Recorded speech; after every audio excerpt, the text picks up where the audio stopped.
Mesdames, Messieurs, bonjour et bienvenue à cette rencontre et cet échange avec Madame Nadine Labaki. Vous étiez aussi membre du jury il y a 3 ans. Quel souvenir gardez-vous justement de ce passage ici à Marrakech et aussi qu'on représente votre présence aujourd'hui au festival? Oui, c'était un moment vraiment mémorable, puisque évidemment cette énorme grande salle avec ce public très ému, et je sentais cette émotion très honnête. Et je voyais dans le regard des gens vraiment une vraie communication. Et donc ça reste un très beau souvenir. Et puis j'adore le Maroc, j'adore Marrakech. Je suis toujours très contente d'être là. Alors, on va revenir à vos débuts. À vos débuts, vous avez réalisé des clips musicaux, des publicités. Je pense que des clips qui ont eu beaucoup de succès aussi au Maroc, avec des artistes comme Nancy Ajram, par exemple. Et donc, je voulais savoir justement l'influence, l'impact euh, de ce type de réalisation des clips et de la publicité sur votre univers. Est-ce que ça vous a aidé à faire vos films en termes de rythme, en termes d'imaginaire et aussi en termes de direction des acteurs et des gens qui sont autour de vous? En fait, moi, j'ai utilisé un peu les clips musicaux et la publicité comme une sorte de laboratoire. Parce que évidemment, je viens d'un tout petit pays qui était pour une très longue période, il n'y avait vraiment pas de cinéma. L'industrie était vraiment presque inexistante à cause de la guerre.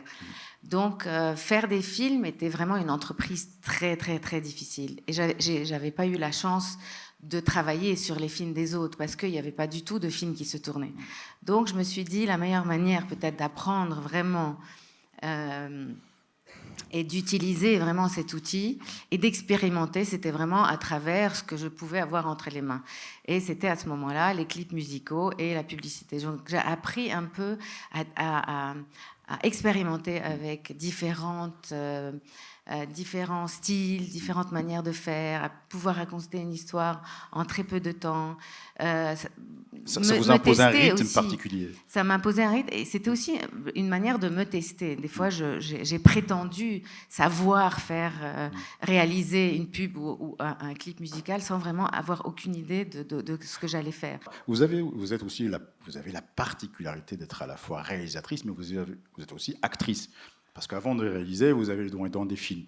Il y a une célèbre comédie musicale qui s'appelle Bosta. C'est le contraire, en fait. Moi, j'ai commencé à réaliser des clips Oui. musicaux et des publicités, et on m'avait donné l'opportunité de jouer dans... Donc moi, je ne me considère pas en tant qu'actrice professionnelle. Je l'ai fait plus tard dans la vie, après avoir commencé à réaliser.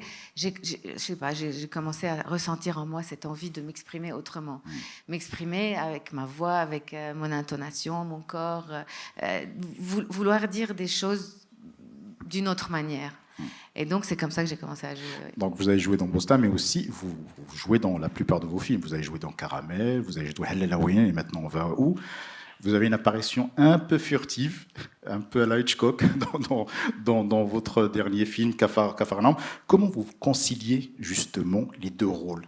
Est-ce qu'il y a une démarcation, une séparation entre les deux fonctions, celle de réalisatrice et celle d'actrice, ou bien ça vous aide justement à élaborer votre personnage et votre rôle d'actrice? Souvent, quand il s'agit de tourner dans mes propres films, la chose se fait de manière très simple. Pourtant, ça paraît compliqué. D'abord, ça me permet d'être très proche de mes acteurs, puisque je n'ai pas juste la casquette du réalisateur qui les observe de derrière la caméra ou de derrière le moniteur. Je suis pas juste quelqu'un qui observe, je suis quelqu'un qui est avec eux justement dans la scène ou de l'autre côté de la caméra. Ça crée un rapport beaucoup plus intime, beaucoup plus honnête. Ça me permet aussi de faire des choses parce que bon, dans ma manière de tourner aussi, j'improvise beaucoup, je fais plein de choses qui sont pas nécessairement écrites.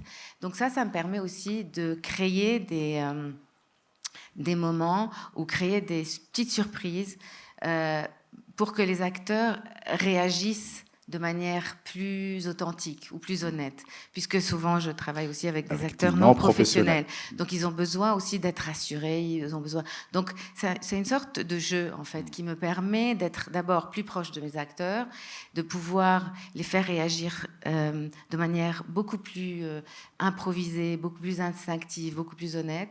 Et bon, ça crée un lien très fort aussi.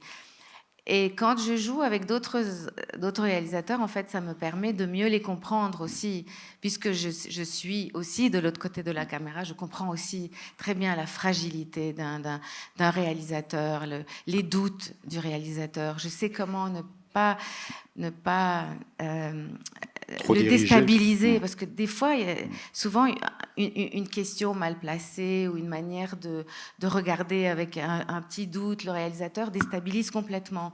Donc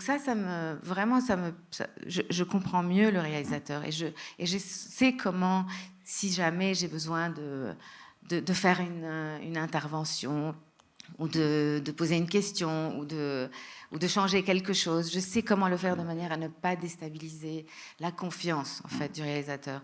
Et pareil aussi quand je suis en fait ça enrichit mon expérience dans les deux positions. Merci beaucoup. Merci beaucoup. Merci Madame Nadina Bapi pour votre présence, pour vos questions. Merci à vous. Et merci au public